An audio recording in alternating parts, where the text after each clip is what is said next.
안녕하세요. 권중광TV의 권중광입니다. 오늘은 8월 21일 일요일 아침입니다.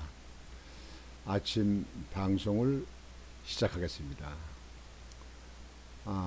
오늘 집에서 편안히 쉬고 계신 분들은 아주 느긋하게 편안히 쉬시고, 오늘 또 주일 돼서 교회 가시는 분들은 교회 가시냐고 바쁘시겠습니다. 오늘은 여러분들에게 미담 사례로 여러분들에게 보도를 해드리겠습니다.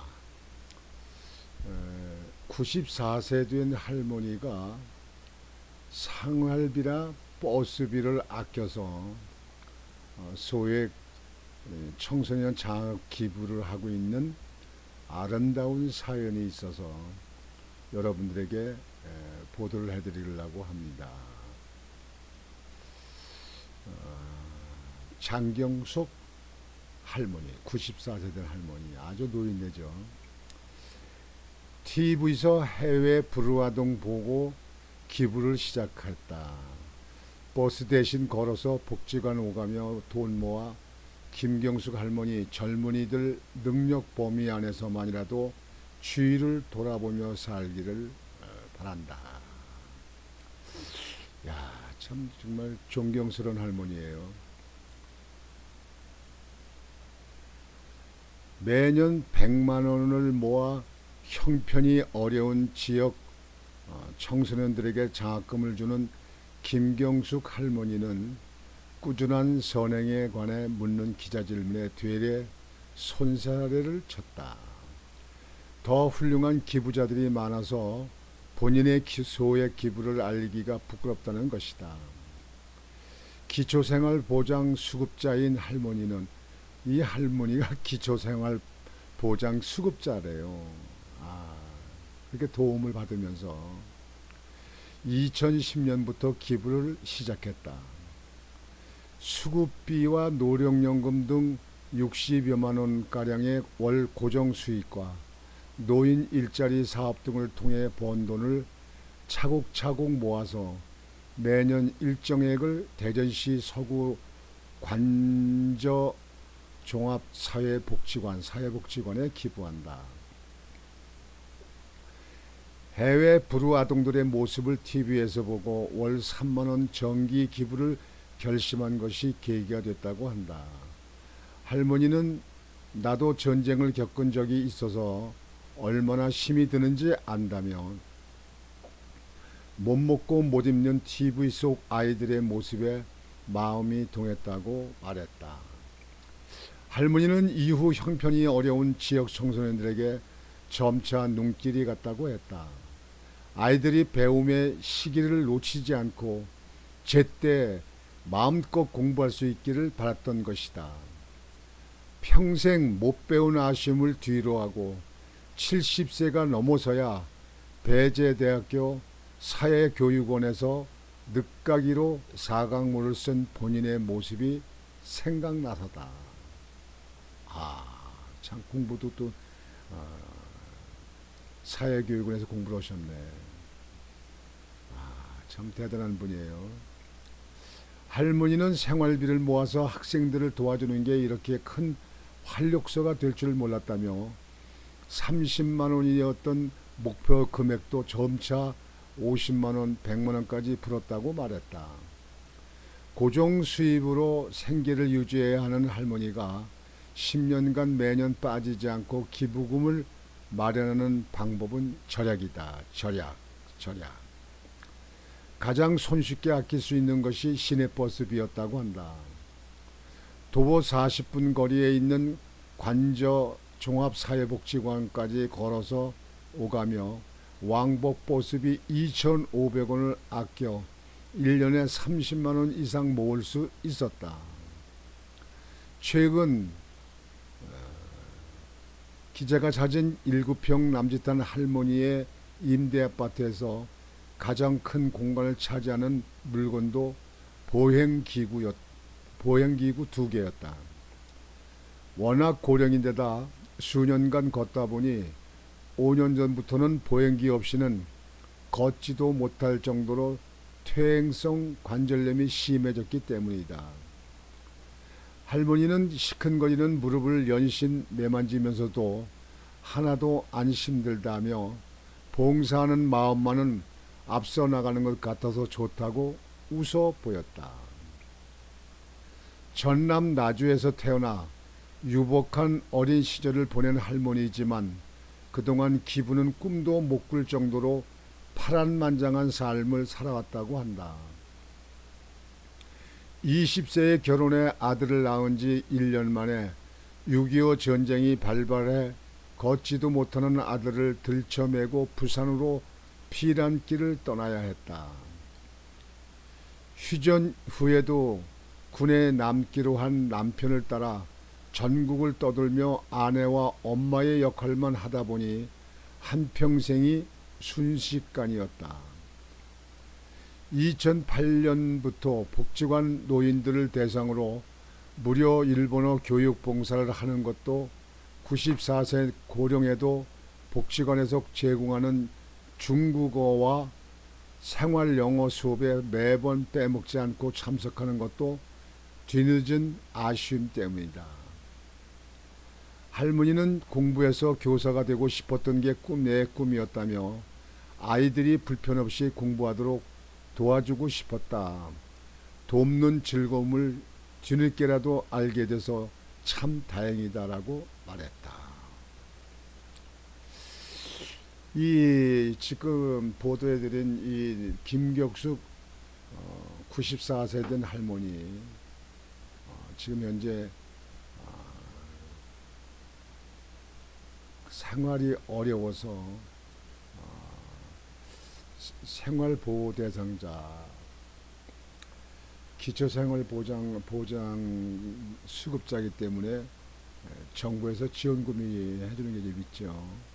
그거 가지고 사시면서도 매년 소액을 모아서 장학금을 줬다 그런 얘기입니다.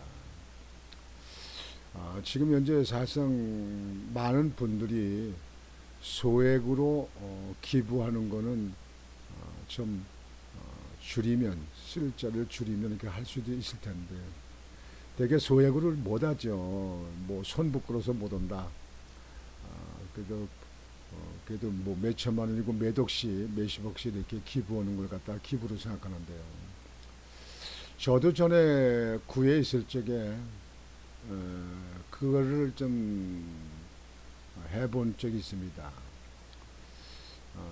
어느 분이 자기가 어렵게 살다가 지금은 살만한데 어디다 좀 이렇게 기부를 조금씩 몇십만씩 해도 좀 하고 싶은데 할 장소를 없다.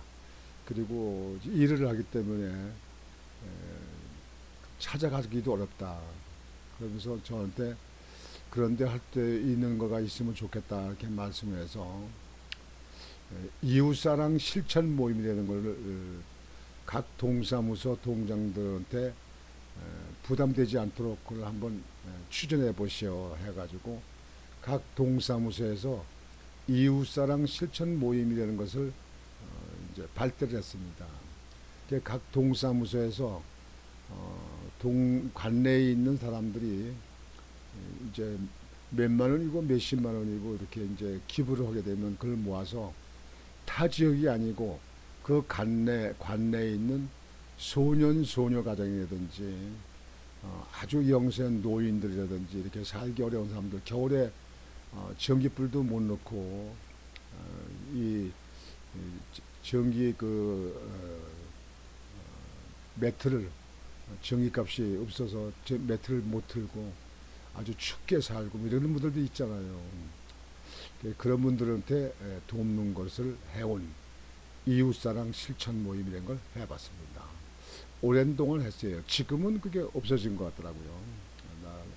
전부 다 흐지부지 없어진 것 같아요. 그 당시에 어느 동네에 계신 분은 뭐 1년에 몇 천만 원씩 모아서 그래서 그 관내에 있는 아주 어려운 사람들에게 이렇게 도와주는 역할을 하는 것을 제가 보고받고 또 듣고 그분들에게 감사 인사도 하고 그렇게 한 적이 있습니다. 지금은 없어진 것 같아요. 이 김경숙 할머니도 94세인데 기초생활보장 수급자를 된 할머니가 버스 타는 데까지 걸어서 노인 그 복지회관을 다니시는데 그 버스비를 아끼고 자기 그 수급자 그 노령연금 이런 거 받은 거 거기서 돈을 남겨서 1년에 뭐 100만 원씩 이렇게 해가지고 관내에 있는 아마 어려운 그 학생들에게 장학금을 이렇게 준 것 같습니다. 지금 현재 이런 걸 보면서 우리 정치권이 참 이런 거를 좀 관심 있게 봐야 됩니다. 뭐 지난번에 대장동 사건에는 뭐 몇천억씩 저 성남시 그렇게 뭐 벌었다 뭐 해먹었다 이렇게 하는 얘기를 들으면 참 괘씸한 적이 들죠. 아주. 그리고 그쪽에 뭐 퇴직금으로 50억을 받았다 뭐 하는 거 얘기 들으면 우리 보통 사람들이 들을 때는 참 별나라에 사는 사람들 같은 그런 느낌을 받지 않습니까?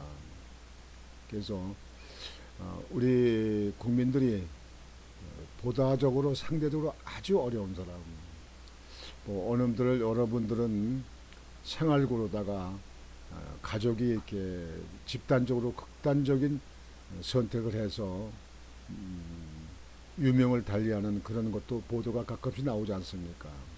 그런 것도 우리가 사는 이 세상에 사는 사람들이 잘 사는 사람은 상대적으로 못 사는 사람들보다 더 가지고 있는 겁니다.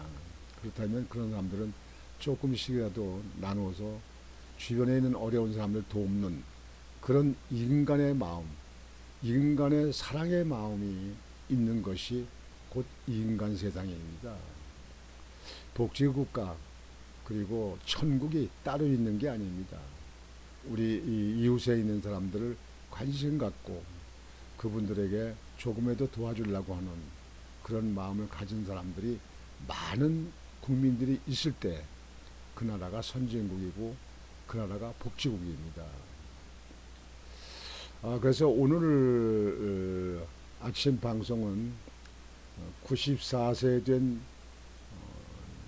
기초생활보장수급자인 김경숙 할머니 매년 소액 기부를 해서 관내에 있는 어려운 학생들에게 장학금을 주었다는 아름다운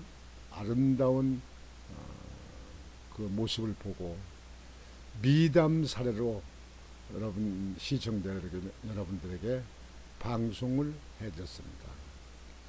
오늘 아침 방송은 이것으로 마치겠습니다. 여러분들 오늘도 주말 일요일인데 편안히 쉬시고 건강관리 잘하시고 이 나라가 더욱 발전되는 선진국이 되도록 윤석열 대통령에게 힘을 모아주시기 바랍니다.